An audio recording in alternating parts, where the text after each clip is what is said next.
رائے ہدایت کا ملنا۔ وہ امریکی ریاست ٹیکساس کا ایک عیسائی نوجوان تھا۔ بیماری کے باعث پورا جسم مفلوج ہو گیا تھا اور تقریباً 10 سال سے ایک نرسنگ ہوم کے بستر پر پڑا تھا۔ گھر والوں نے اس کو ایک کمپیوٹر لے کر دیا تھا جو آواز یعنی وائس کمانڈ پر چلتا تھا۔ یہی کمپیوٹر اس کا واحد سہارا تھا، اسی سے وہ آواز کے ذریعے چیزیں سرچ کرتا۔ نرسنگ ہوم میں اس کا ایک مریض دوست بھی تھا جس کو جگر کے ٹرانسپلانٹ کی ضرورت تھی۔ ایک دن اس کے دوست کو اطلاع دی گئی کہ ایک ڈونر مل گیا ہے۔ وہ بہت خوش ہوا اور اس نے کہا کہ رابرٹ، میں تمہیں بہت یاد کروں گا، مگر اب مجھے جانا ہوگا۔ بدقسمتی سے دوست کا ٹرانسپلانٹ کامیاب نہ ہوا اور اس کی سرجری کے دوران ہی موت واقع ہو گئی۔ اس مرحوم دوست کی بہن نے اس کا کراس رابرٹ کو یادگار کے طور پر دے دیا اور رابرٹ کے بستر کے ساتھ وہ کراس لٹکا دیا۔ ایک دن رابرٹ نے خواب میں ایک آدمی کو دیکھا۔ اس آدمی نے اپنا نام محمد صلی اللہ علیہ وآلہ وسلم بتایا اور کہا کہ اللہ تعالیٰ نے انبیاء کو اس لیے نہیں بھیجا تھا کہ لوگ انبیاء کرام کی ہی عبادت شروع کر دیں۔ اللہ تعالیٰ نے انبیاء اس لیے بھیجے تاکہ لوگ اللہ تعالیٰ کی عبادت کریں۔ عیسیٰ علیہ السلام ایک بشر تھے جو بازاروں میں چلتے پھرتے اور کھاتے پیتے تھے، اور یہیں پر خواب ختم۔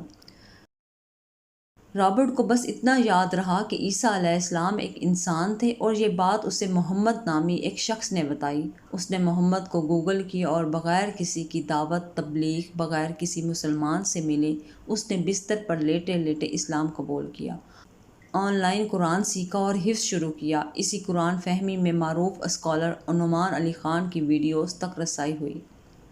نرسنگ ہوم میں ایک مصری شخص آتا تھا جو مرمت وغیرہ کا کام کرتا۔ وہ اگرچہ پیدائشی مسلمان تھا مگر اب کوئی مذہبی نہیں رہا، حتیٰ کہ جمعہ اور عید کی نماز پڑھنے بھی نہیں جاتا تھا کیونکہ سب سے قریبی مسجد بھی 50 میل دور تھی۔ ایک دن وہ رابرٹ کے کمرے کے پاس سے گزرا تو اس نے تلاوت کی آواز سنی، والعصر ان الانسان لفی خسر۔ وہ اس کے کمرے میں گیا اور پوچھا کہ رابرٹ، یہ تم کیا سن رہے ہو؟ رابرٹ نے کہا، میں سن نہیں رہا، میں خود تلاوت کر رہا ہوں۔ مصری نے حیرت سے پوچھا، کیا تم مسلمان ہو؟ رابرٹ نے جواب دیا، الحمدللہ۔ مصری شخص کو جھٹکا سا لگا کہ اللہ تعالیٰ کیسے ایک شخص کو ہدایت سے نوازتا ہے۔ ایک بندہ جو امریکہ کے گاؤں میں نرسنگ ہوم میں معذور لیٹا ہے، اس کے بستر سے صلیب کا نشان لٹک رہا ہے اور اس میں اس کو اتارنے کی بھی طاقت نہیں ہے۔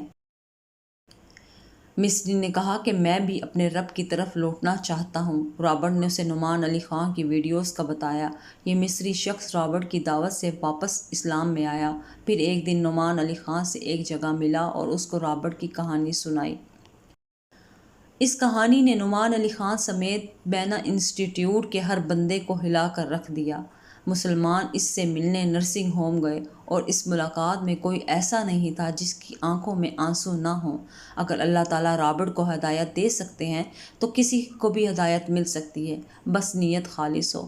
طویل بیماری کے بعد آج رابرٹ ڈیولا کا انتقال ہو گیا۔ وہ کہتا تھا کہ میں کبھی کبھی سوچتا ہوں کہ مجھے یہ بیماری کیوں ہوئی، پھر میں نے اس سوچ کو جھٹک دیتا تھا کہ اللہ تعالیٰ مجھے اتنا کچھ عطا کیا، ہدایت دی، اسلام دیا، اگر اسلام کی طرف لانے میں یہ معذوری میری مددگار ثابت ہوئی تو یہ برا سودا نہیں۔ یقین جانیے، اگر انسان یہ شکوہ کر سکتا ہے کہ اگر خدا ہوتا تو میں اس حال میں کیوں ہوتا، تو وہ گردن سے نیچے تک کے معذور جسم والے یہ انسان رابرٹ ہوتا، لیکن وہ اس حال میں ہوتا تھا کہ اس سے زیادہ پر نور اور پرسکون چہرہ کوئی اور نہیں دیکھا۔ وہ زندگی سے اس قدر مطمئن تھا اور اتنے لوگوں کی ہدایت کا ذریعہ بنا کہ بڑے بڑے اسکالرز اس کو اپنا شیخ اور استاد کہتے۔ ہدایت کے لیے آپ کو پریشان ہونے کی ضرورت نہیں، آپ صرف دعا کریں۔ ہدایت ہمارے آس پاس، ہمارے ارد گرد ہے، یہ اللہ تعالیٰ کی طرف سے آتی ہے۔ اس کا تعلق نیت سے ہے، دل سے ہے، پھر چاہے اصحاب کہف ہو یا رابرٹ ہو، اللہ ان کو اپنے خاص بندوں میں شامل کر لیتا ہے۔